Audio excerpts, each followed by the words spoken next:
Hola, buenas tardes.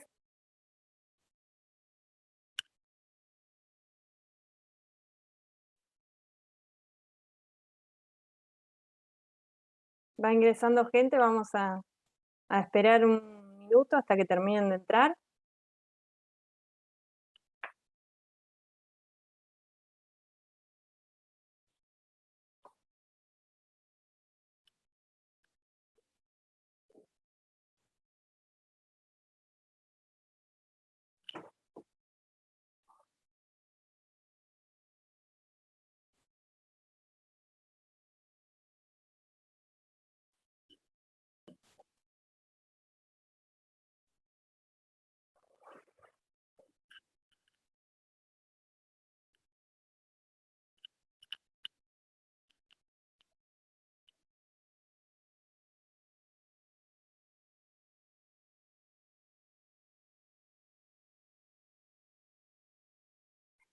Bueno, comenzamos.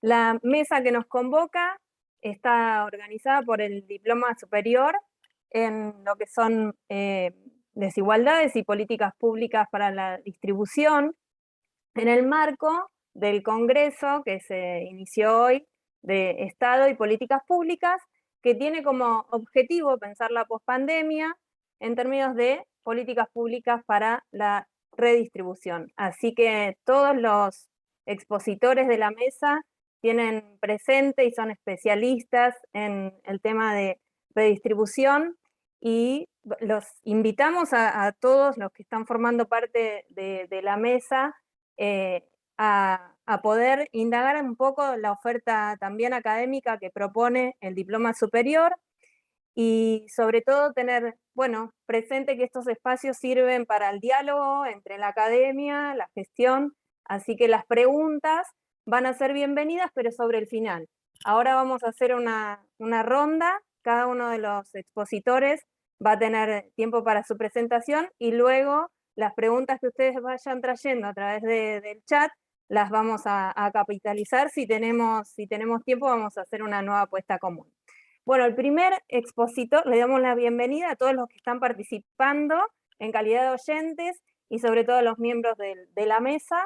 El primer expositor va a ser Simone Cecchini, es oficial superior de Asuntos Sociales de la División de Desarrollo Social de la CEPAL. Buenas tardes, bienvenido, muchas gracias por estar, y bueno, te escuchamos.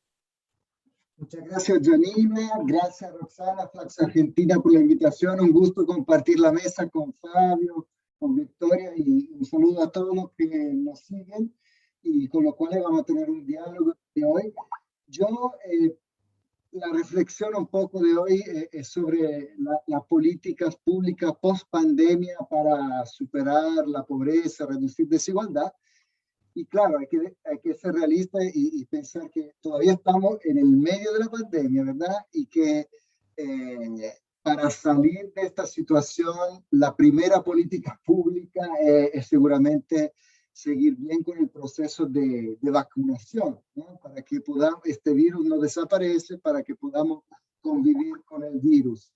En este sentido, a nivel regional, destacar que las cosas no van tan bien como habríamos esperado con el proceso de vacunación. Al 8 de septiembre en la CEPAL calculamos que el 30% de la población latinoamericana estaba con un proceso completo de vacunación, y con una diferencia enorme entre países. En Haití, 0,2% de la población vacunada, y el país con mayor tasa de vacunación completa, esquema completo, Uruguay, 73%. La Argentina está un poco por encima del promedio regional, 37%, pero seguramente lo que ha evidenciado la pandemia es, digamos, las limitaciones del abastecimiento de vacunas, las debilidades de los sistemas de salud, la desigualdad en el acceso a la salud, y también en la planificación por parte de los países.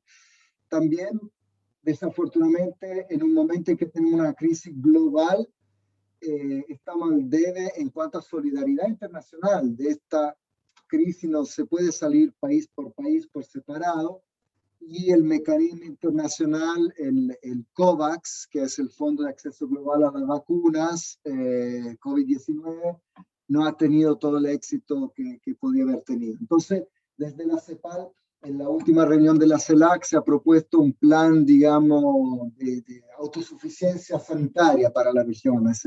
Hay que fortalecer no solo los sistemas de salud, sino que también la producción y la distribución de los medicamentos, de la vacuna en particular, y no depender tanto de otros países. Algún avance, algunos países ya están comenzando a producir, o ya han comenzado, o van a comenzar a producir vacunas, pero eso, digamos, el mismo plan de la vacunación es también una política para la superación de la pobreza y la reducción de la desigualdad. Segundo comentario es que, digamos, en CEPAL lo que vemos es que de una emergencia sanitaria estamos pasando a una crisis social y económica que nos parece va a ser bastante prolongada. Por supuesto, este año, si miramos las cifras macroeconómicas, por fin vamos a estar con crecimiento económico. En la CEPAL estimamos que en 2020 la caída del PIB fue 6,8% y estimamos que este año la región va a crecer un 5,8%, pero ese crecimiento, por un lado, es un poco rebote estadístico, simplemente como se retoma la actividad, y por el otro también nuevamente hay diferencia entre países y hay países todavía que desafortunadamente no van a crecer. Venezuela va a seguir con un crecimiento negativo, menos 4%, Haití menos 3%. Y también, por supuesto, y seguro Fabio va a entrar muy en detalle con todo el tema del empleo, en 2020 la ocupación cayó un 9% y ahora se estima que como va a aumentar la tasa de participación, la tasa de desocupación, que había alcanzado 10,5% en 2020, va a ser aún superior, 11% en 2021. Entonces, estamos un poquito preocupados por todo lo que pasa en el mercado laboral, porque también, a diferencia de la crisis del pasado en América Latina, donde el empleo informal era como la salida, la solución de supervivencia para muchos, en este caso también por el distanciamiento físico, la cuarentena, o sea, el empleo informal no pudo actuar como amortiguador. Y los más pobres fueron los que más sufrieron el desempleo y la caída de los ingresos laborales. Entonces, en mirada post pandemia desde la CEPAL, se propone, por supuesto, pensar en una conformación de un estado de bienestar. O sea, es un momento no para soluciones chicas, para pensar en grande. Es un momento de crisis tan fuerte que cambia todo en el mundo del trabajo, la protección social.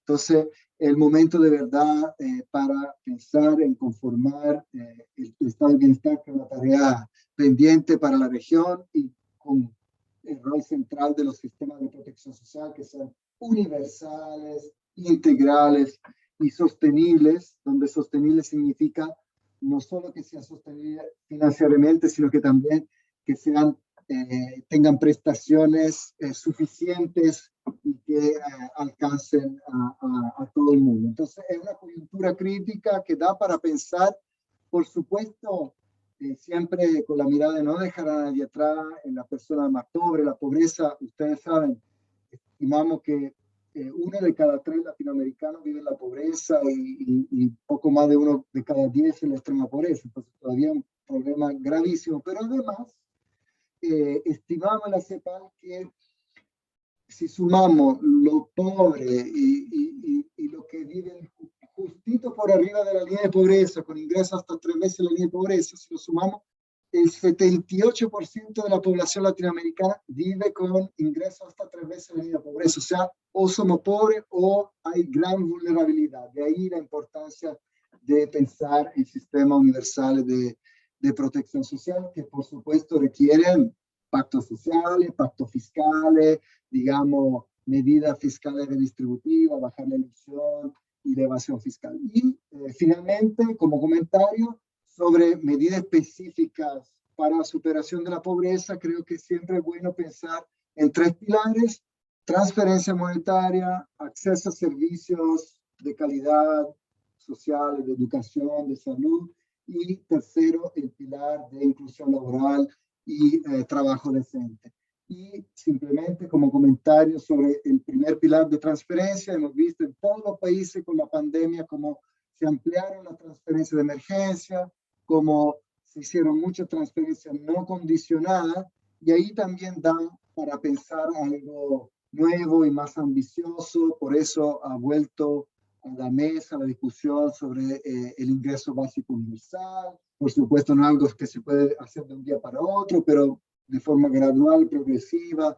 Por ejemplo, pensar, Argentina ya está bastante avanzado con la asignación universal por hijo, una transferencia básica para la infancia, pero el tema del ingreso básico universal también creo es algo importante a pensar.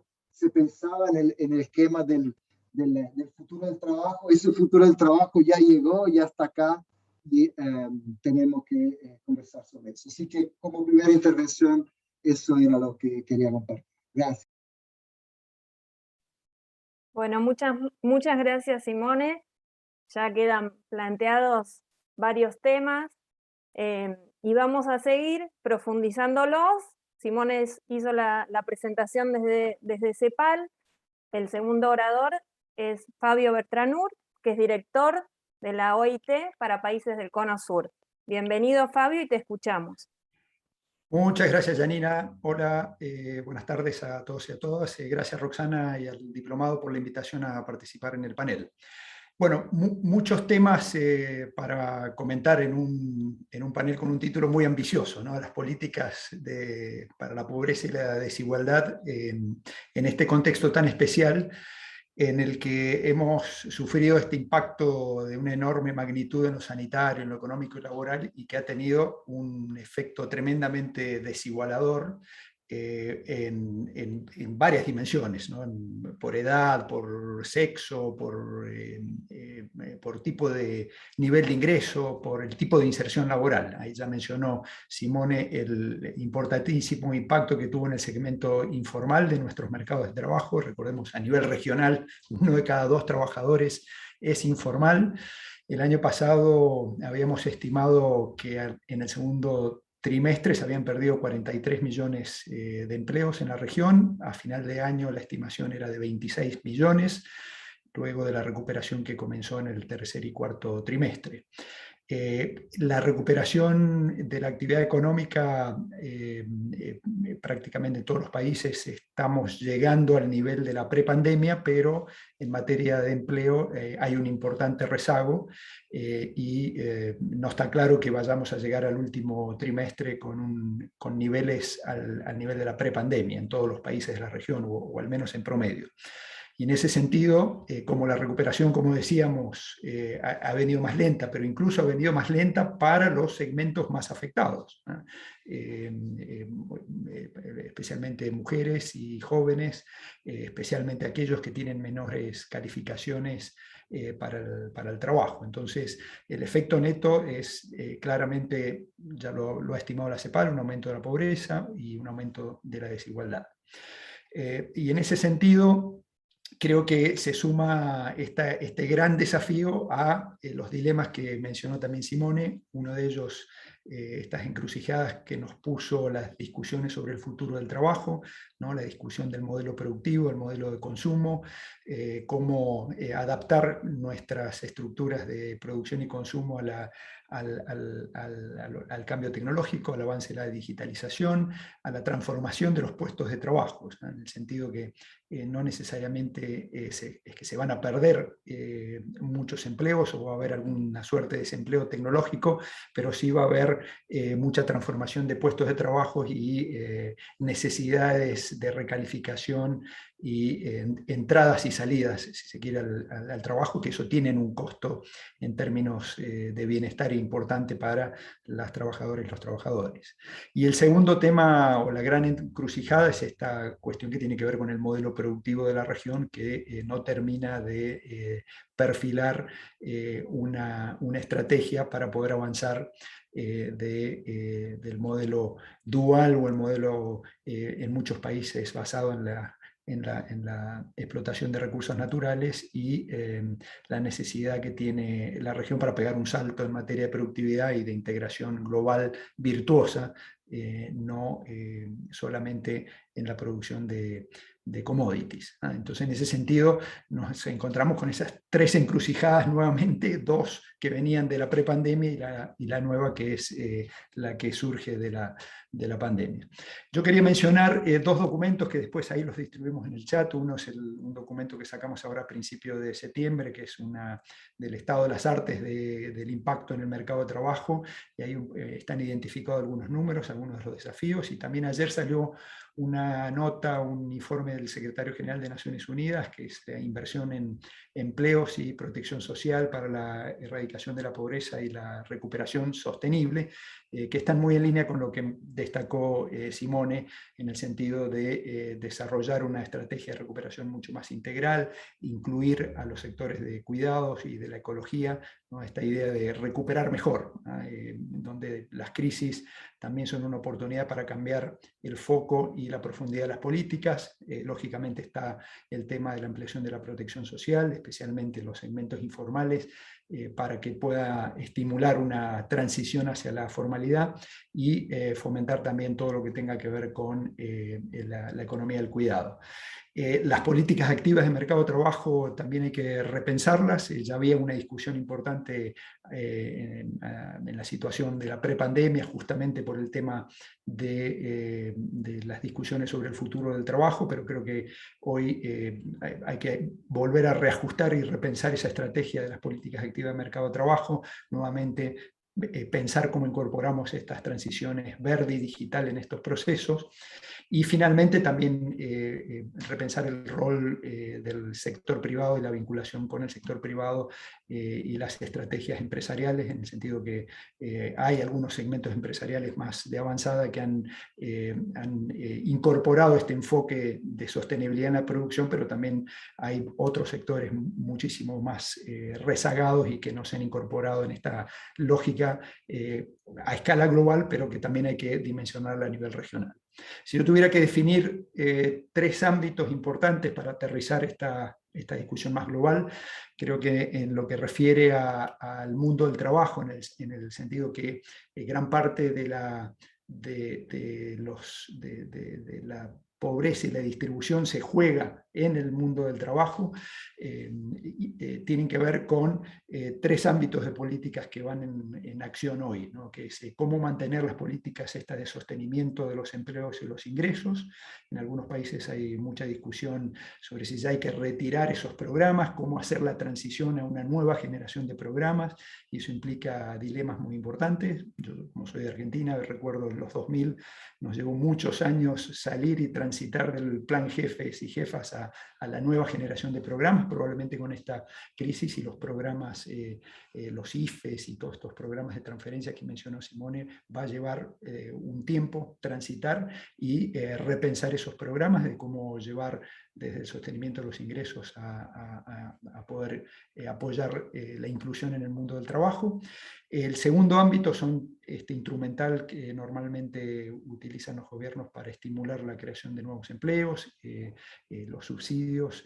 Ayer estuve leyendo sobre la propuesta que se hizo en Argentina de estimular la formalización y la contratación de trabajadoras domésticas, otorgando un subsidio salarial. Bueno, hay varios países, Uruguay, Chile también ya han avanzado en distintas estrategias de subsidios para la contratación o la recontratación, y eso tiene obviamente un costo fiscal, pero también requiere una gran ingeniería de cómo optimizar el uso del subsidio y que efectivamente cumpla el objetivo de crear nuevos empleos, y que esos empleos se creen en los sectores más dinámicos, más productivos, y que no tengan un peso muerto, si se quiere, en la terminología que usan los economistas, ¿no? O sea, que nos sirva para subsidiar empleos que de otra forma se hubieran creado lo mismo, ¿no? En el sentido que también es una pérdida social si eso ocurre. Y finalmente, el otro ámbito, que es de nuevo estas acciones más decisivas en materia de educación educación, formación para el trabajo y la capacitación, o sea, retomar la agenda de los empleos actuales y del futuro, pero ciertamente poniendo un foco ahora en estos segmentos que estuvieron mucho más desconectados por la suspensión de los servicios educativos, por las interrupciones de las historias, las trayectorias laborales, que va a requerir un esfuerzo adicional. Finalmente, ¿cómo abordar estos tres ámbitos de políticas? Creo que hay ahí la necesidad de retomar esa agenda de fortalecimiento, modernización de las instituciones laborales, desde los servicios públicos de empleo hasta la formación profesional, la inspección del trabajo. Han surgido desafíos nuevos, como, no solamente cómo regular el teletrabajo, sino cómo tener una inspección preparada para poder velar por el cumplimiento de las condiciones de seguridad y salud en el trabajo para aquellos trabajadores que teletrabajan. Todo un ámbito nuevo para la institucionalidad laboral. Y finalmente, claro, no hay una bala de plata, hay que buscar un conjunto de instrumentos que puedan afrontar esa gran heterogeneidad productiva, territorial que tienen nuestros países, donde hay sectores modernos que están globalizados, que producen bienes transables, pero que también tienen segmentos informales y tienen también un desafío en materia de recursos humanos y de calificaciones. Los segmentos, si quieren, medios en términos de productividad, que son los que generan más empleo en la región, pero que también tienen niveles de informalidad importantes, y hay que apoyarlos para que también mejoren su productividad en materia de servicios. Y finalmente, lo que es la economía social, la economía popular, que hay que repensar esa idea de que no son segmentos marginales sostenidos, sino que también pueden hacer una contribución social. Hay un valor social en lo que pueden hacer, por ejemplo, generando apoyos para los cuidados, para que las mujeres que están en esos segmentos puedan también participar del mundo del trabajo. Y para cerrar, creo que es importante volver a tomar alguna meta colectiva a través del diálogo con los actores sociales respecto a la informalidad. Tener alguna meta en esa materia. Es probable que veamos una suerte de, ojalá que no, pero un tsunami de informalidad en la medida que vuelven al mundo del trabajo todas aquellas personas, fundamentalmente mujeres y jóvenes que se retiraron, salieron de la fuerza de trabajo. Entonces ahí creo que de nuevo hay un enorme riesgo de que se informalice más el mercado de trabajo, pero también hay una oportunidad para que ese regreso pueda ser mejor, y creo que ahí vamos a tener nuevamente un desafío que también viene de la prepandemia y va a tener estas nuevas dimensiones. Janina, si te parece, termino acá y me reservo para el diálogo, para la segunda vuelta o el diálogo con los participantes. Perfecto. Gracias. Fabio, muchas gracias. Muy clara la presentación. También nos quedamos pensando varias cosas. Recuerden que vamos recepcionando las preguntas que vayan apareciendo desde el público, ¿sí? Así que en ese sentido, la utilización que les proponemos es la del chat, porque están silenciados, ¿sí? Bueno, ahora vamos a entrar en el escenario ya más de nuestro país. Vamos a ir directamente a Argentina.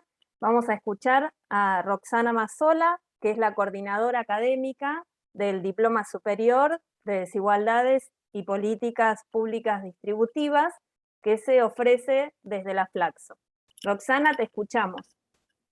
Hola a todos y todas. Bueno, muchas gracias por la oportunidad de este espacio de encuentro y de debate sobre un tema que nos preocupa en la agenda que viene para Argentina y para todos los países de la región, como son cuáles son las políticas que se deben desarrollar en la pospandemia para incidir sobre la desigualdad y sobre los niveles de pobreza que enfrentamos hoy. Y ahí, bueno, yo me permito continuar con algunos aportes que fueron haciendo Fabio y también Simone, marcando un poco algunos trazos de la situación social en Argentina, pero que también es expandible a varios países de la región, sobre todo a los países del Cono Sur. La criticidad de la situación que enfrentamos hoy por hoy nos obliga a tomar decisiones bien fundadas.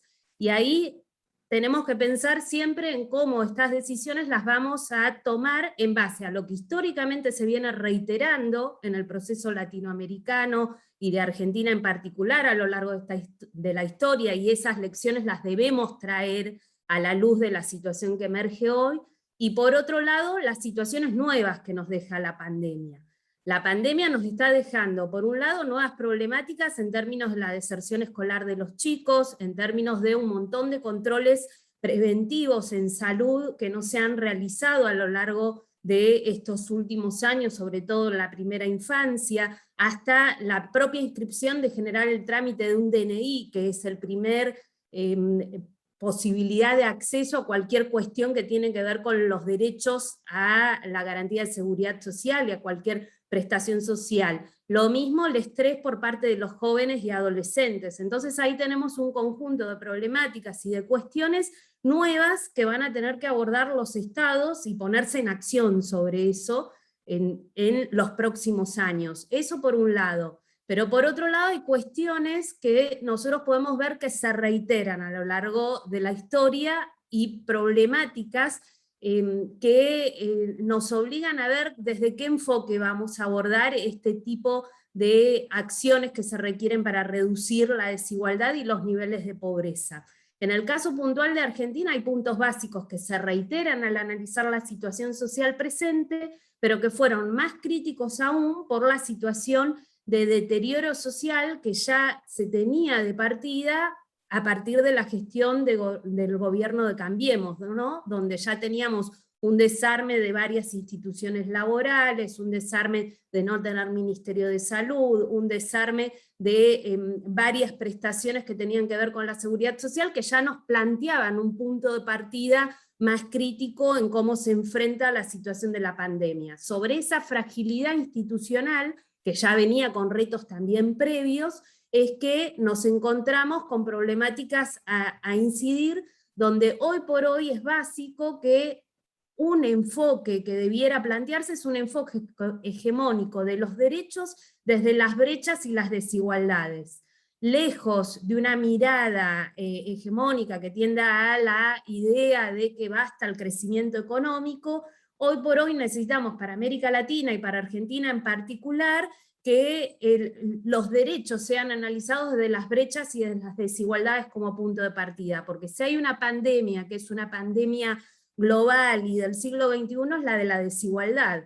Entonces las brechas entre ricos y pobres son el punto de partida que está atrás, y esas brechas no son solo de ingresos, sino que son en múltiples dimensiones, ¿no? Tienen que ver con cómo se distribuyen oportunidades, y entonces cuando pensamos en las políticas no tienen que apuntar solo a incidir en lo que carece la población, cuando se analiza, por ejemplo, los datos estadísticos de pobreza, que carece de ingresos, carece de determinadas características de salud, sino que debe apuntar a sus causas, y cuando se apunta a sus causas, muchas veces, hoy por hoy, debemos pensar políticas que incidan por un lado en los problemas fiscales, que incidan por otro lado en sistemas de salud y de educación que vienen con un deterioro de varias décadas, para poder modificar esa situación de reproducción de pobreza intergeneracional.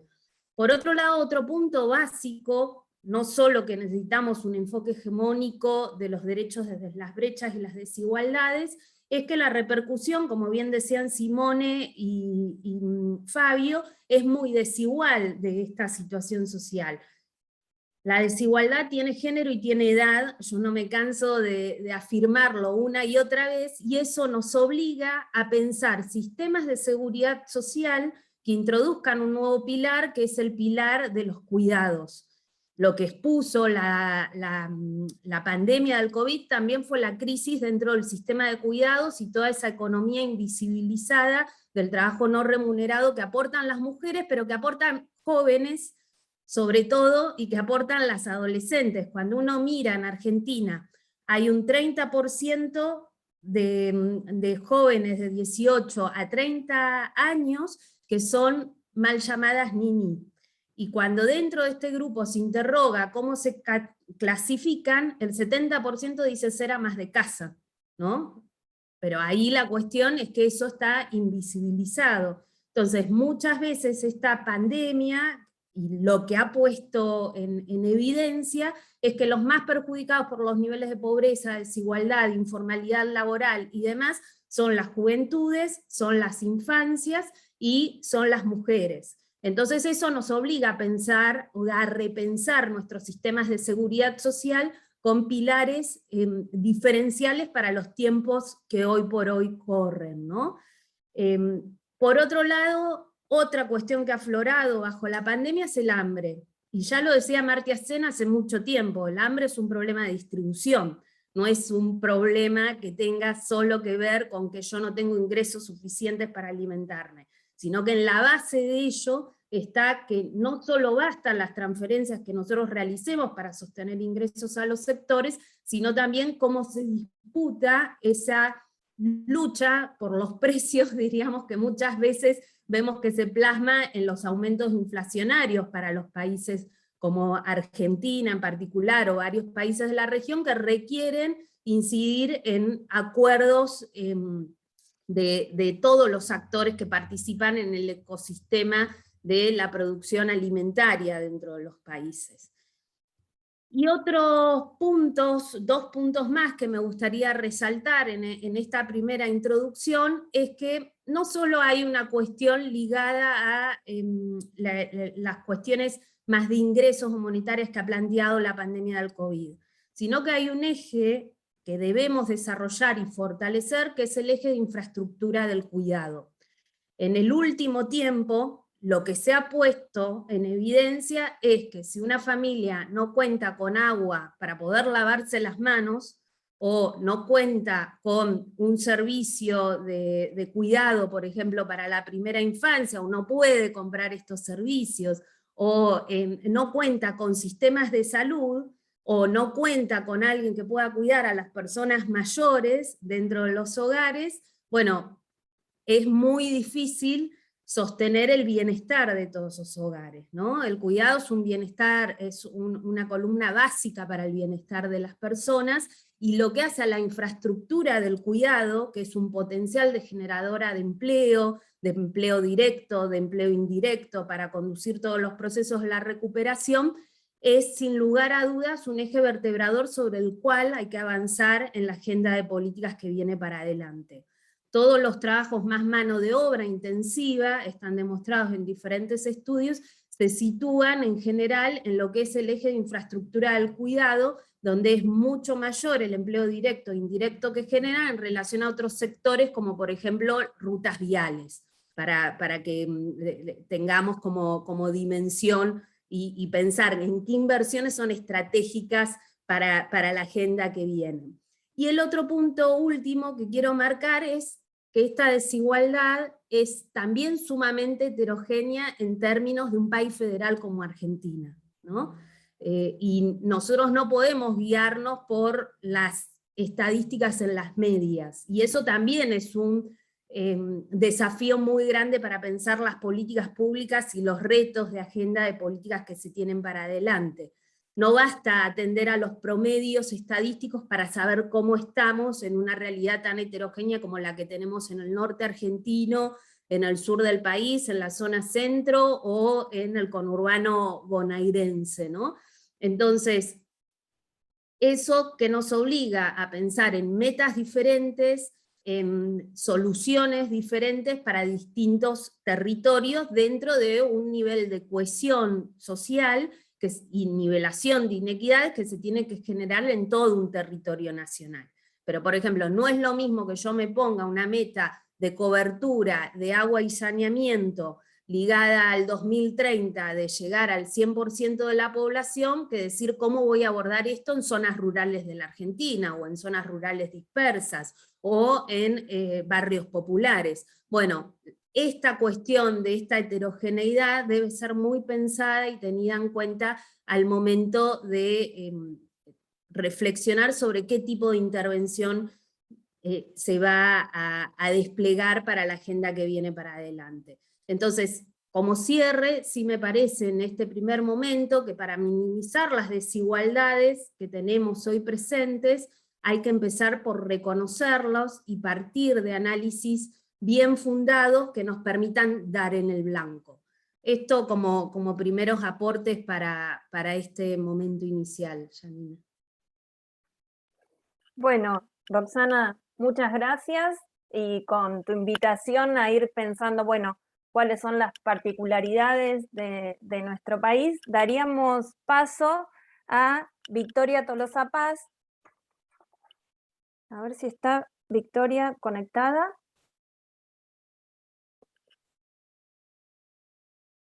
¿Nos escuchás?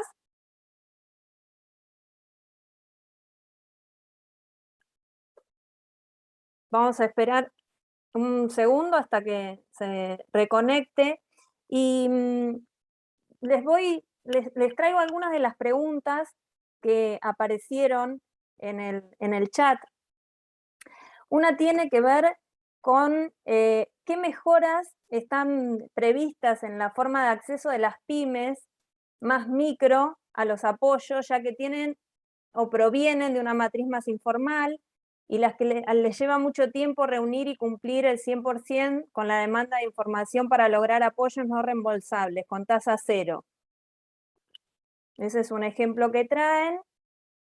Y una pregunta que tiene que ver con, la plantean así: además de los 3 ámbitos mencionados, recomposición de ingresos, generación de más y mejor empleo y formación para nuevos tipos de empleos, ¿no sería una variable a considerar, sobre todo en Argentina, el incremento sostenido de los precios de alimentos y servicios básicos y el motivo de esos aumentos? Parecería existir una carrera entre ingresos y precios en la que los primeros quedan rezagados.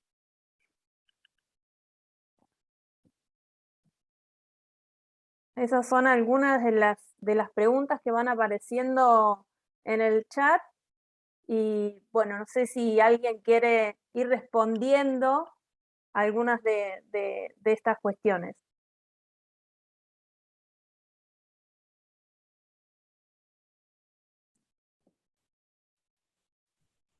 Janina, si querés, yo puedo arriesgar algo, sin ser, Bueno. creo que el tema PYME, yo no soy especialista en el tema PYME, pero creo que tiene que ver con con varios de los aspectos que mencioné, ¿no? Que tiene que ver con que tenemos una estructura productiva muy fragmentada, poco integrada, donde las cadenas productivas son escasas, las cadenas productivas virtuosas que logran generar un entramado productivo que tenga un estándar de productividad que le permita competir internacionalmente, y tenemos la gran mayoría de las pymes que están desconectadas de esas posibilidades de tener un crecimiento no solamente en lo productivo, sino también en la dimensión social, ¿no? del escalamiento que requieren estas cadenas para producir. Entonces creo que ahí nuevamente el tema PYME es una política compleja donde tienen que converger distintos instrumentos y mecanismos, los instrumentos que tienen que ver con los factores productivos, pero también todos los aspectos que presentan barreras para acceder al mercado crediticio y lógicamente también en materia de trabajo generalmente tienen menos acceso a los programas para poder mejorar la empleabilidad o mejorar las dimensiones que tienen que ver con la productividad laboral, si se quiere, ¿no? Entonces, en ese sentido, creo que nuevamente la crisis es una oportunidad para repensar las políticas para estos segmentos, y claramente hay oportunidades también, ¿no? en la pequeña escala de producción que permiten las tecnologías nuevas, y en ese sentido creo que el acceso, el abaratamiento de ciertas tecnologías digitales les permitiría a un mayor segmento de empresas poder tener un tipo de inserción laboral distinto. Bueno, la misma pandemia nos mostró que en el sector comercial, como muchas de las empresas incorporaron tecnologías digitales de conectividad para poder mantener sus mercados, sus ventas, y eso es una demostración donde a través de una política que facilite ese acceso a tecnologías de información puedan mejorar y ampliar sus mercados e integrarse de otra forma a las cadenas productivas, ¿no?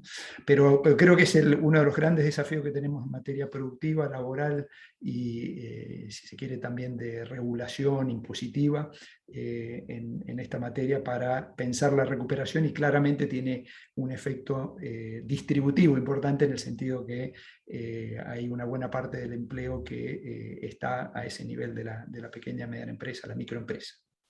Bien, Y después muy había bien. una pregunta del tema de los alimentos. Lo único que puedo decir del tema de los alimentos, y quizás Simone puede reflexionar algo más, porque ellos desde CEPAL probablemente han estado monitoreando ese tema, que no es solamente Argentina, ¿no? Que hay un tema de inflación de precios de alimentos que va por sobre los promedios, que obviamente tiene un impacto en la pobreza muy, muy fuerte. Creo que una parte de la explicación de las tasas de pobreza va a estar explicada por esa variable, pero creo que Simone tiene más información que yo. Cambio. Fabio, una pregunta que le hacen directamente, te la hacen a vos y después pasamos a Simone. ¿Cómo analiza la OIT la realidad a nivel regional de los marcos regulatorios del trabajo en aplicaciones? Bien, a ver, es un tema que hemos estado trabajando intensamente. También la pandemia aceleró la aproximación y la necesidad de estudiar ese tema. Creo que también hay, como en los otros aspectos que mencioné, hay una serie de oportunidades para generar oportunidades de empleo para muchos trabajadores y trabajadoras.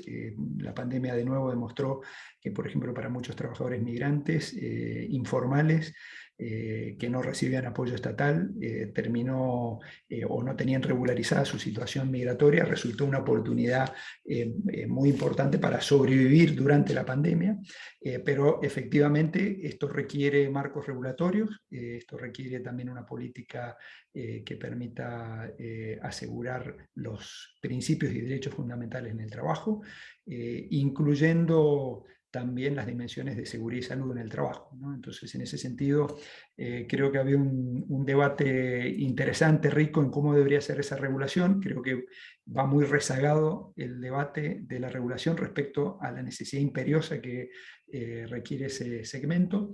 Y yo puedo reconocerles que hay algunos documentos de IT que son muy críticos, y muy desesperanzadores de las oportunidades, y que destacan mucho más los problemas que ha generado en materias de derechos fundamentales, pero también hay alguna visión un poco más optimista, en el sentido que hay que trabajar en cómo regular el sector, cómo establecer ese piso de protección que tienen que tener de seguridad social y de seguridad y salud en el trabajo, y también discutir con las empresas los aspectos que tienen que ver con la regulación y el pago de la tributación que corresponde a los países.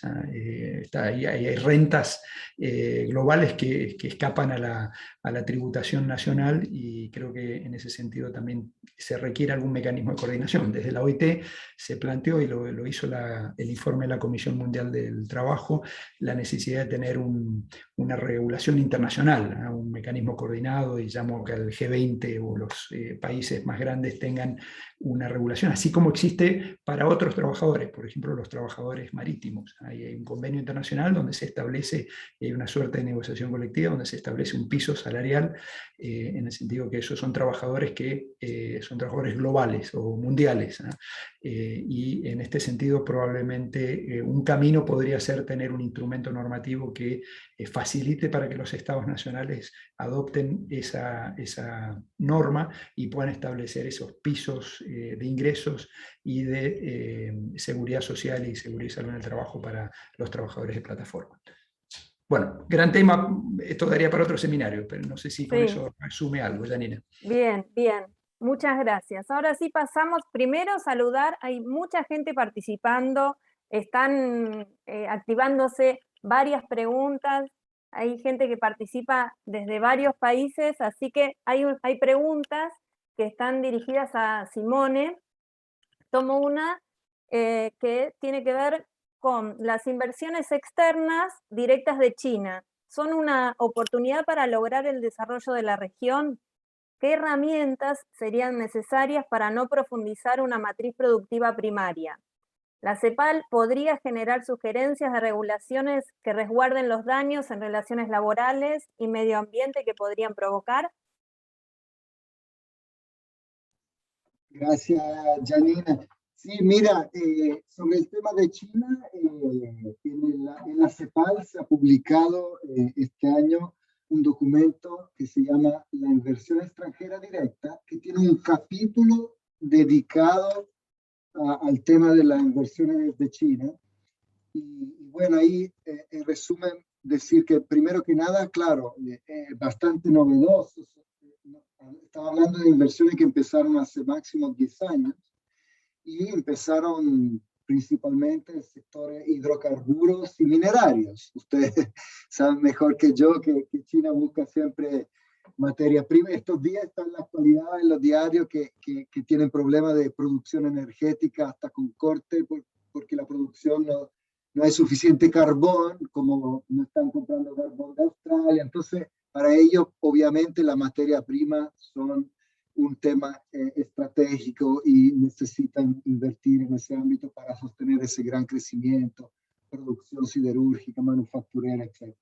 Ahora, a lo largo de esos 10 años, en ese informe, lo que se ve es que un poquito se ha ido diversificando la inversión extranjera, la inversión china en América Latina, y ha habido, por ejemplo, en algunos sectores como tecnológico, bueno, también ha sido polémico el tema, por ejemplo, de Huawei, pero tema tecnología, comunicaciones, así que digamos que todavía hay mucha inversión en el sector primario, pero también empieza alguna diversificación. Y ahí conectado el tema de que a veces ha sido mala palabra, pero sí se necesita de política industrial en la región, porque eso de estar siempre atado a la materia prima, diversificar no va a pasar por sí solo, va a pasar si es una decisión estratégica, donde hay inversión y desarrollo en sectores tecnológicos, y la CEPAL en el periodo de sesiones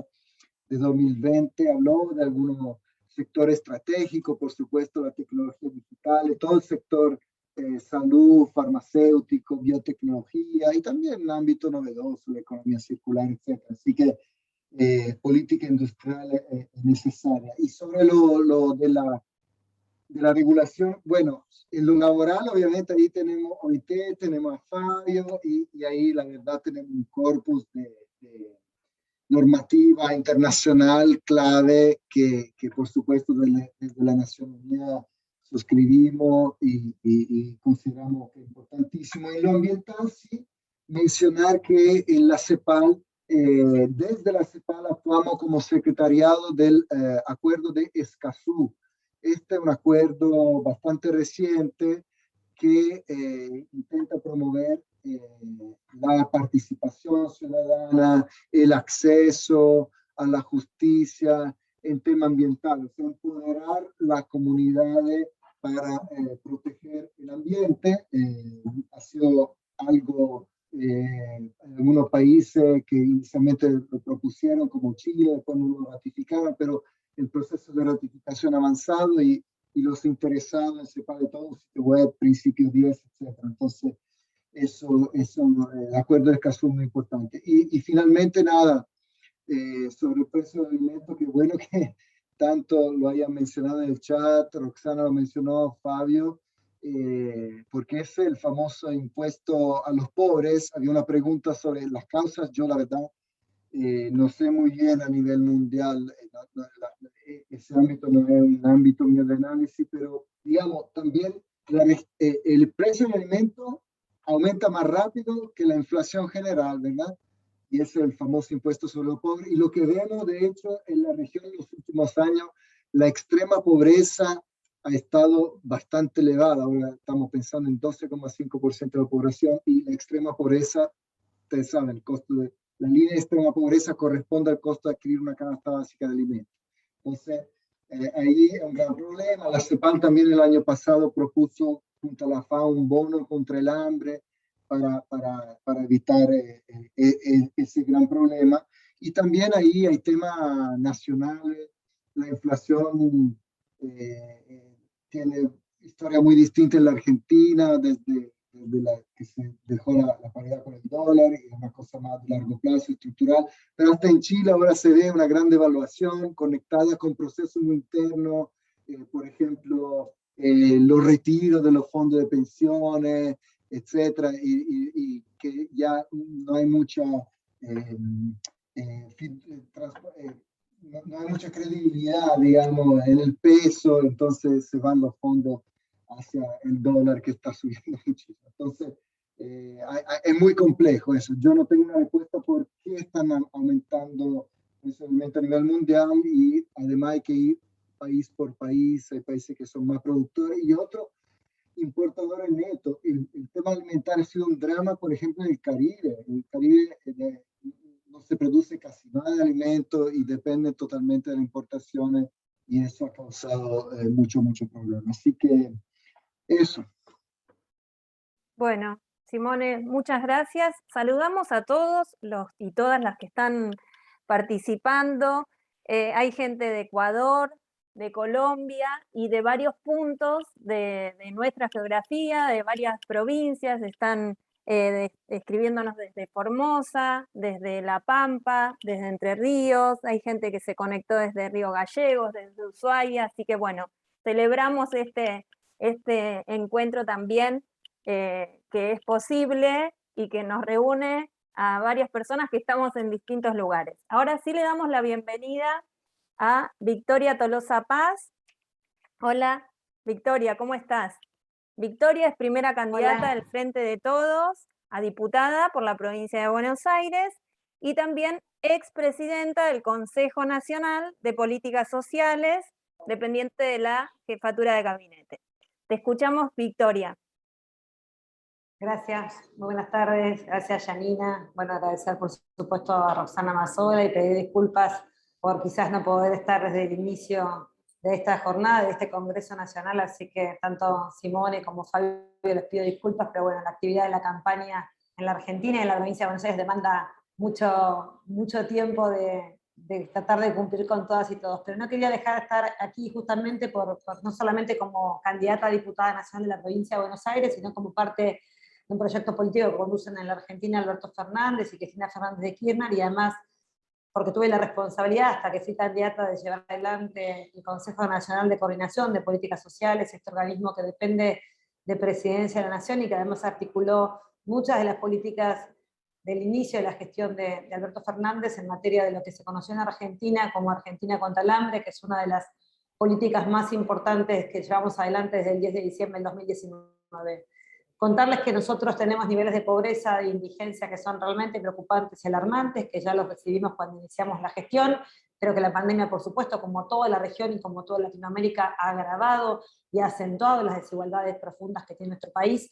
Así que contarles básicamente que nosotros, desde que llegamos al gobierno, pusimos el foco en muchos de los grupos etarios que venían sufriendo el drama de estar permanentemente bajo la línea de la pobreza, y esto tiene que ver con la infancia y con políticas que llevamos adelante durante la pandemia sin saber que íbamos a ser parte de la transformación en pandemia. O sea, cuando hicimos la Mesa Argentina contra el Hambre y dijimos los niños y niñas de la Argentina tienen que ser realmente los primeros que reciban parte de esta política universal que se conoce en la Argentina como la tarjeta Argentina contra el Hambre, lo hicimos primero mirando los indicadores de lo que había sido la destrucción de una política que sé que ustedes conocen, que es la asignación universal por hijo, una política de inclusión de la niñez sancionada por ley allá en el 2009, y que gobierne quien gobierna en la Argentina, es una política pública de la que nos sentimos realmente orgullosos porque hubo cambios de gobierno en la Argentina, pero esa política quedó permanentemente en el resguardo de los niños y niñas que viven en hogares con mamá o papá sin trabajo formal, por ende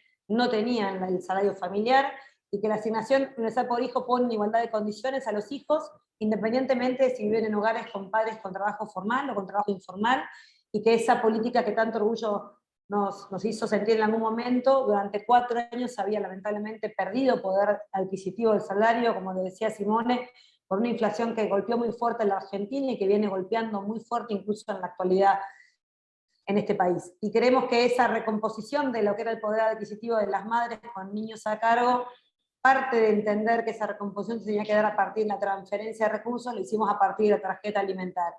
Pero también entendiendo que había que tratar de al mismo tiempo de ir generando condiciones de algo que le había pasado a la Argentina, en 4 años, entre el 2015 y el 2019, es que se habían modificado algunas de las leyes impositivas, volviendo a la matriz impositiva en la Argentina sumamente regresiva. En la Argentina, de los últimos 4 años, hasta que llegó nuestro presidente de la Nación, la matriz que se construyó es una matriz con la que nosotros no adherimos, con la que no miramos con muy buenos ojos, que tiene que ver con aquellos que más tienen menos pagan, creyendo esta para nosotros falacia de que de esta manera la Argentina iba a recibir inversiones. Esto no se vio, se vieron modificaciones impositivas que agudizaron aún más las desigualdades y que agudizaron aún más los niveles de pobreza e indigencia. Nosotros llegamos al gobierno e hicimos modificaciones impositivas en los primeros 30 días de gobierno, sancionando leyes que nos permitieron empezar a dar señales claras de cuál es la Argentina que queremos construir. Queremos una Argentina en donde los que menos tienen menos paguen y donde la matriz impositiva sea día a día más progresiva. Y ustedes me dirán cómo hacemos esto si nosotros cuando llegamos al gobierno, por ejemplo, liberamos el impuesto al valor agregado, el famoso IVA, que es uno de los impuestos más regresivos que tiene la Argentina porque castiga justamente en la compra de alimentos a los sectores populares.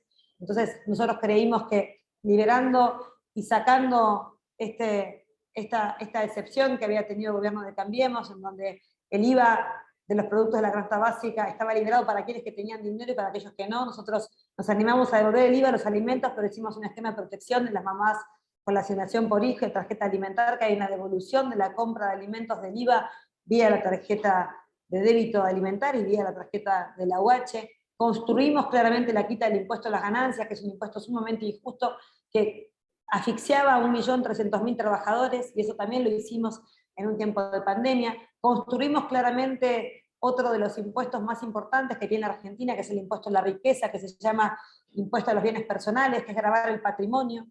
Los gobernantes anteriores creían que liberando la carga impositiva sobre el patrimonio y la riqueza, eso iba a derramar en mayores inversiones. Nosotros tenemos todo lo contrario. Ese impuesto volvió a tener el peso que antes tuvo. Creamos el impuesto país, un impuesto que nos permite hacernos cargo que somos un país que no tiene la maquinita de impresión de dólares, todo lo contrario, que tiene una economía sumamente dañada y bimonetaria, que exige responsabilidades a la hora de saber para qué tenemos las reservas y para qué necesitamos los dólares para lograr justamente la industrialización de nuestra matriz productiva, y que por tanto ese impuesto país nos permitió mirar de cara a la ciudadanía y decirle que por cada compra de moneda extranjera iba a haber un impuesto que cobra la República Argentina. Estos cambios de impositivos los cuento en términos sociales porque son los que nos permiten fortalecer y robustecer al fisco para redistribuir en políticas sociales como nunca antes en la República Argentina. Estos cambios beneficiaron al fisco en términos de que recuperamos 1.57 del PBI en recaudación y nos permitió claramente empezar con un semestre 2021 con mayores niveles obviamente de la búsqueda de tranquilizar nuestras variables macroeconómicas, y nos permitió claramente en la segunda ola de la Argentina no solamente seguir avanzando con la tarjeta alimentaria, ya no solamente en los niños de 0 a 6 años, sino extender la tarjeta alimentaria de 0 a 14 años. Sin esas modificaciones impositivas hubiese sido imposible transitar la pandemia, hubiese sido imposible además sin el gran aporte extraordinario que la Argentina se animó también a discutir de cara a las grandes riquezas, por única vez, pero que nos permitió, vuelvo a repetir, dotar al fisco de más de 223.000 millones de pesos, que nos permitió, vuelvo a repetir, seguir incluyendo y redistribuyendo con políticas sociales en las que creemos, y tienen que ver con la beca Progresar, por ejemplo, en la Argentina, una beca que nos permite acompañar la terminal educativa. En la Argentina tiene que hacer un esfuerzo muy grande en poder acompañar el proceso de la infancia y la adolescencia dentro de las escuelas, y para eso claramente tenemos que ser inteligentes y dotar, como tuvimos en algún momento, de estas becas Progresar. La Argentina viene de sufrir 4 años en donde las becas Progresar, que es una beca importante para los adolescentes en el acompañamiento para que no dejen la escuela, se había desarmado esa estructura. Poder tener 1 millón de pibes y pibas adentro del Progresar tuvo que ver con robustecer al fisco. Entonces, no es solamente la voluntad de construir políticas sociales universales que incluyan a los más desprotegidos, sino también trabajar hacia adentro del robustecer al fisco con una matriz impositiva que nos permita recaudar cada vez más y mejor para poder redistribuir. Por eso decimos tarjeta alimentar en la infancia, por eso salimos muy fuerte a dar vuelta la inversión en lo que para nosotros fue un crimen, que fue los intereses de deuda el año pasado y en pandemia, haber liberado a la Argentina de 38.000 millones de deuda. Con el primer acuerdo que hicimos con los acreedores privados fue un alivio que nos permitió en este 2021 dotar al Ministerio de Infraestructura de la Nación y volcar como nunca antes 2 puntos del PBI en obra pública. ¿Por qué en obra pública? Porque el déficit del acceso a nuestras políticas y a nuestros lugares, a los centros de desarrollo de la infancia, es enorme en la Argentina y es muy desigual, porque creemos que la obra pública es un ordenador, pero también una obra pública mirada desde la contención de la infancia, y Roxana Mazzola ha sido obviamente una persona sumamente comprometida en esta mirada de las desigualdades que tiene la Argentina y cómo tiene que dotar y aumentar la oferta de cuidados de nuestros pibes y pibas en los barrios populares de la Argentina. Sin ninguna de estas políticas económicas que fuimos destrabando hubiese sido posible construir no solamente el mapa, y acá está la CEPAL, y quiero hacer una referenciación a algo que se armó interministerialmente con apoyo de la cooperación internacional, el mapa de cuidados a nivel federal de Argentina. Es un mapa que trabajamos junto con la CEPAL, junto con OIT, junto con UNICEF y junto, por supuesto, con PNUD, a partir de entender que sin un diagnóstico de dónde y de qué manera está, como decimos, el desierto de la oferta de cuidados, es muy difícil planificar hacia adelante cómo vamos a seguir incluyendo a los niños y niñas en el mundo educativo, en el mundo de los cuidados, y fundamentalmente la contracara de esto, que es que la Argentina va a crecer, no hay dudas, que la Argentina va a generar crecimiento, no hay duda, pero para eso las mujeres fundamentalmente que vienen corriendo de atrás en la inclusión laboral y formal, necesitan un Estado solidario que ponga obviamente en igualdad de condiciones la posibilidad de dejar a sus hijos mientras ellas trabajan. Así que creemos que en un tiempo de pandemia hemos sentado las bases de la estructura por donde queremos que vamos a caminar y recorrer el crecimiento y la redistribución de un país que está trabajando en una estructura impositiva para poder crecer y redistribuir, que está trabajando junto al Ministerio de Infraestructura, pero junto al Ministerio de Desarrollo Social y a la Secretaría de Niñez y Adolescencia como nunca antes, mirando claramente la inversión social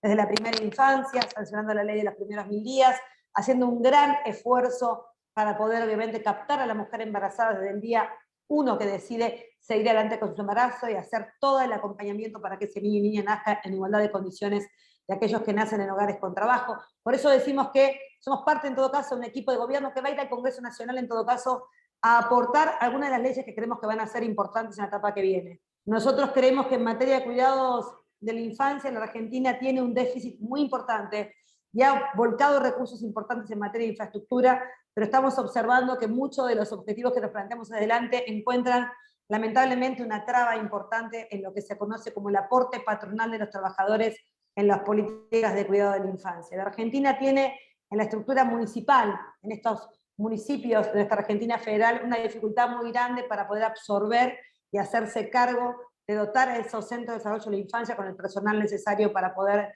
contener a la infancia. Estamos pensando en leyes que liberen carga patronal, por supuesto con un Estado solidario que pague ese aporte patronal, para poder hacer el acompañamiento de la dotación de los centros de desarrollo de la infancia en toda la Argentina.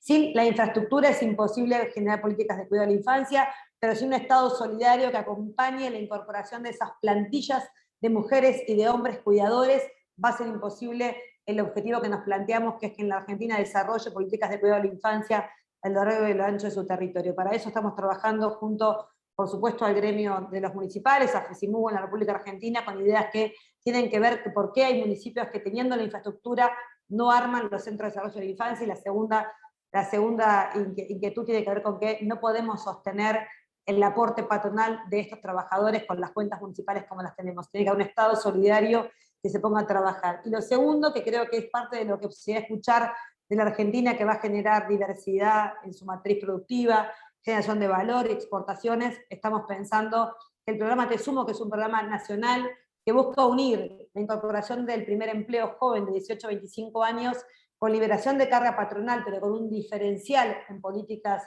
de inclusión laboral de mujeres y diversidades. El Estado libera más carga patronal si cada empleador toma a un joven, ya sea mujer o una diversidad entre 18 y 24 años. Esto que es un programa nacional que viene teniendo mucho acompañamiento de parte del sector PYME de la Argentina, queremos hacerlo ley, porque entendemos que hay ramas y sectores de la economía real que están creciendo, pero que van a estar en un acompañamiento muy fuerte del Estado Nacional. Así que tenemos obviamente la vocación de seguir trabajando con políticas universales que generen inclusión laboral, que generen oportunidades en el mundo del trabajo y que vayan acompañando, por supuesto, a los sectores más desprotegidos de la Argentina. Tendremos seguramente discusiones que van desde el salario básico universal para toda la línea que está por debajo de la línea de indigencia, y sabemos que va a ser una discusión que posiblemente tengamos que dar en la Argentina profundamente dañada y con profundas desigualdades en el acceso a la canasta básica alimentaria. Esta Argentina con estos niveles de indigencia tiene que ser rápidamente una Argentina que nos permita avanzar y subir los escalones de la inclusión social, ya no de uno en uno, sino como decimos nosotros, de dos en dos, porque hemos perdido un tiempo muy importante, no solamente con la pandemia que azotó a la Argentina, sino con políticas neoliberales de exclusión, de destrucción del entramado PYME y del trabajo como del gran ordenador social. Tenemos que ganar, en todo caso, un tiempo de 6 años que hizo mucho daño en la Argentina, y nosotros, por supuesto, el compromiso es seguir acompañando desde el Congreso Nacional a las iniciativas que creemos que nos van a permitir claramente construir un país con mayores niveles de igualdad y de oportunidades para todas y todos. Así que agradecerles, decirles que tengo que seguir mi jornada, que me encantaría quedarme. Roxana, Janina, muchísimas gracias. Pero bueno, ustedes saben que el tiempo de campaña es un tiempo muy cruel, que necesitamos obviamente ponerle voz al proyecto político en cada rincón de esta provincia de Buenos Aires. Gracias.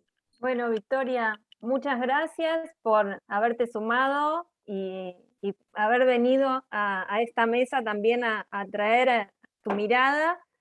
Así que bueno, muchas gracias, y nosotros vamos a seguir con las preguntas que aparecieron en el chat, ¿sí?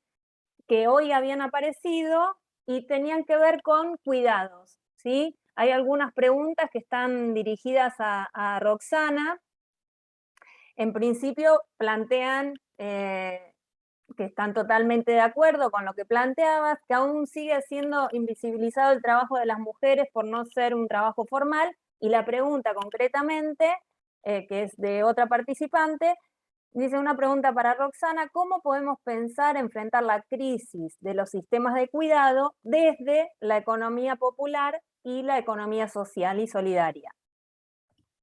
Bueno, ahí bien lo planteaba Victoria Tolosa Paz, ¿no? Hay que repensar los esquemas de políticas para que sectores como la economía social y solidaria puedan desplegarse por un lado, pero en condiciones laborales que no sean de informalidad, porque eso es como una de las cuestiones de cuáles son los pisos o las garantías básicas que nosotros vamos a estar brindando para repensar los sistemas de seguridad social y la inclusión de todos los sectores que hoy por hoy están trabajando, que hoy por hoy se están desarrollando en estos sectores, pero que lo que no podemos hacer es abordar los ejes de los cuidados reproduciendo situaciones de precariedad, diríamos. Eso es un eje central cuando pensamos las políticas ligadas a la economía social y solidaria y a los sectores de la economía popular ligada a los cuidados. El cuidado implica tener un despliegue de servicios para cuidar, de dinero para cuidar, que estos son las transferencias monetarias. Los servicios son centros de salud, espacios de cuidados en la primera infancia, y todo lo que hace a los tiempos para cuidar, que es la reforma de las licencias parentales que se tienen que hacer, pero asimismo requiere considerar las condiciones de los trabajadores de la economía popular y de todas las trabajadoras que se vinculan con este sector. Seguramente, ni bien vayamos avanzando, hoy por hoy vemos indicadores socioeconómicos y sobre todo vinculados a la pobreza y a la indigencia que han alcanzado como su máximo pico y que se están reflejando hoy por hoy en Argentina con el 42% de pobreza y con el más del 60% de pobreza en la niñez, que para los próximos semestres se va a ir reduciendo. Eso es algo muy probable que vaya pasando porque ya pasó el pico más alto, diríamos, de la pandemia. Los comedores y todos los espacios territoriales que este tiempo se fueron desarrollando dentro de Argentina, como en otros países de la región, para sostener los niveles de indigencia que aumentaron, seguramente en este proceso de reconversión van a tener que ir desarrollando otro tipo de prestaciones. Nosotros esto ya lo pasamos con la crisis del 2001 o con otros procesos previos donde tienen que pasar como a otro estadio cuando ya lo urgente no va a ser el hambre. Y ahí es donde va a cobrar un rol muy fuerte y muy relevante como todos estos espacios pueden garantizar otro tipo de servicios de cuidados, ¿no? Ahí la cuestión es cómo los estados mantienen ciertos estándares de calidad en las prestaciones que se realizan allí.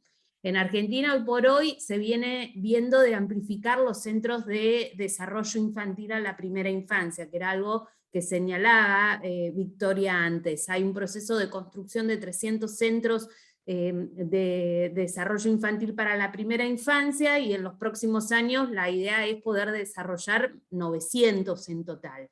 Bueno, esos son espacios que van a ser sostenidos por los municipios y que requieren diversas fuerzas laborales, tanto para todos los trabajos directos e indirectos que están vinculados con los mismos, ¿no? Entonces me parece que potenciar, como decía antes, el eje de infraestructura del cuidado desde los sectores de la economía popular y solidaria es una de las claves por donde debe abordarse esta pregunta que hacían recién. Pero por otro lado también lo tenemos que acompañar de cambios en la seguridad social. O sea, si no va acompañados de cambios en estos sistemas para que puedan ir acompañando estos sectores, o lo que decía Simone antes, el traspaso, y Fabio también, el traspaso y el agotamiento que ya hubo de los programas de ingresos hacia otro estadio, bueno, va a ser muy difícil que estos procesos de fortalecimiento se den si no aprendemos también de experiencias previas,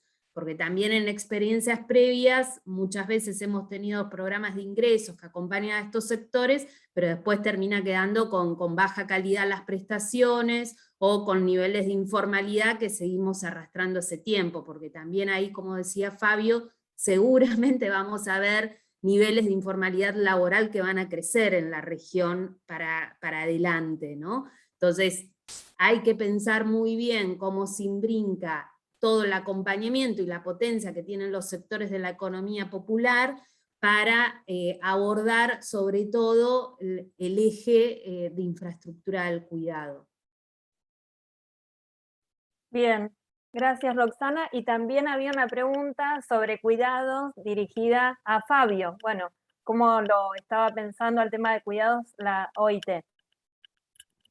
Vos compartiste un material por chat, Sí, bien. pero tomamos esa pregunta. Sí, Janina, a ver, de nuevo, sin ser especialista en el tema, desde la OIT se ha estado trabajando mucho el tema, estamos trabajando mucho también con ONU Mujeres y con otras agencias del sistema, por supuesto CEPAL también ha hecho su gran recorrido ahí en la división social, y creo que la estrategia de desarrollo sostenible pasa por tener un pilar importante en repensar y crear sistemas de cuidados, y creo que también fueron mencionados dos dimensiones importantes. Bueno, lo que ha estado trabajando Rosana, que es la infraestructura, y desde el punto de vista de la OIT hay mucha preocupación sobre las condiciones de trabajo especialmente las trabajadoras del cuidado.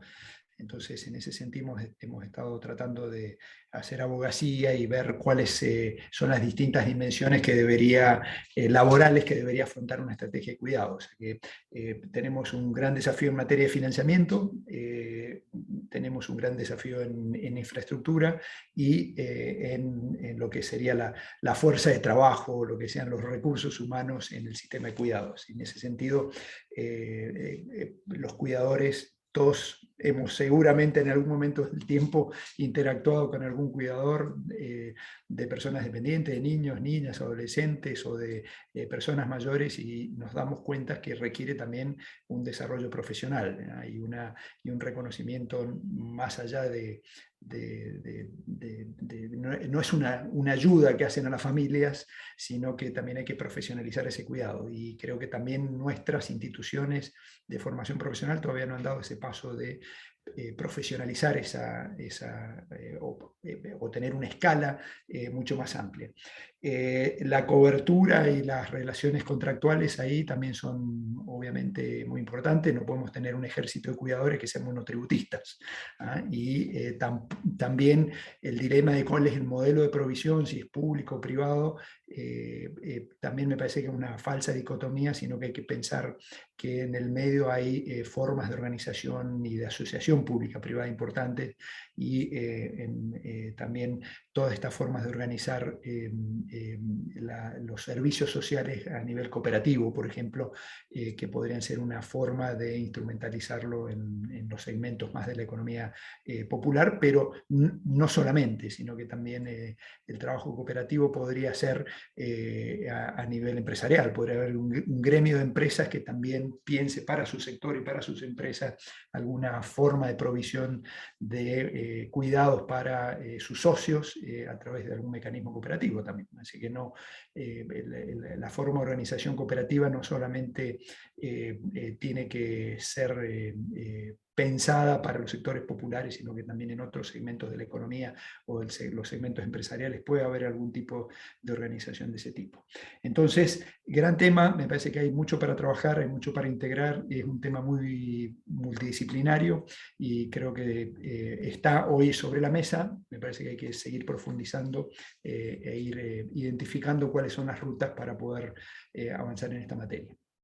Y por supuesto también está, creo que el tema, Janina, que tú trabajaste, que es el tema también de los cuidados de las personas mayores, que va a tener una gran espacio para las políticas dentro de muy poco. Ya son una necesidad, pero vamos a tener también una demanda absolutamente creciente y explosiva con la transición demográfica que estamos viviendo, y creo que no estamos preparados en esa materia. Entonces vamos a tener que también invertir mucho y ser muy ingeniosos en cómo financiar esas nuevas demandas.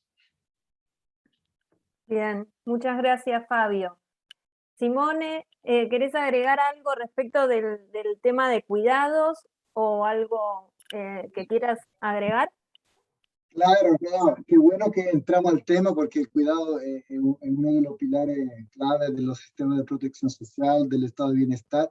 Lo invito también a ver el panorama social que sacamos este año. Tiene un capítulo ahí sobre el tema del cuidado donde se propone la idea de la sociedad del cuidado. Porque lo que pasó con la pandemia, que cambió todo, es que nos encerramos en casa y ¿quién mantenía la vida? O sea, el tema del cuidado con los hijos que no podían ir al colegio, por ejemplo, con los enfermos, el rol de las cuidadoras principalmente, pero el cuidado se ha puesto al centro del debate y justamente está el tema de reconocimiento de ese trabajo no remunerado también, ¿verdad?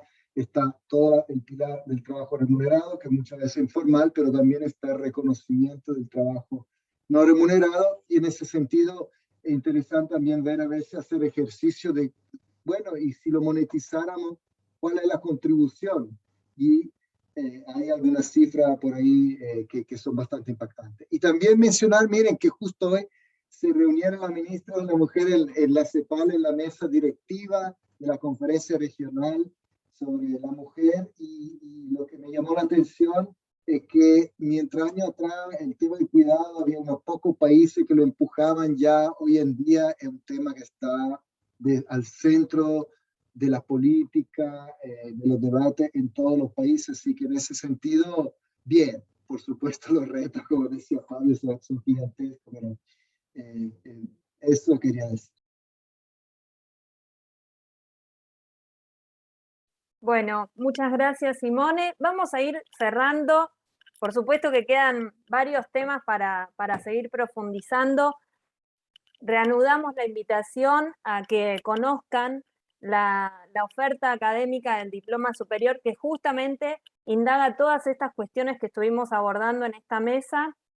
Agradecemos a todos los expositores, expositoras, fueron muy claros y quedan planteados, instalados, además de la agenda, en nuestro pensamiento y en nuestros interrogantes de cómo reconstruir estos escenarios pospandémicos, cada una de las cuestiones que fueron abordando.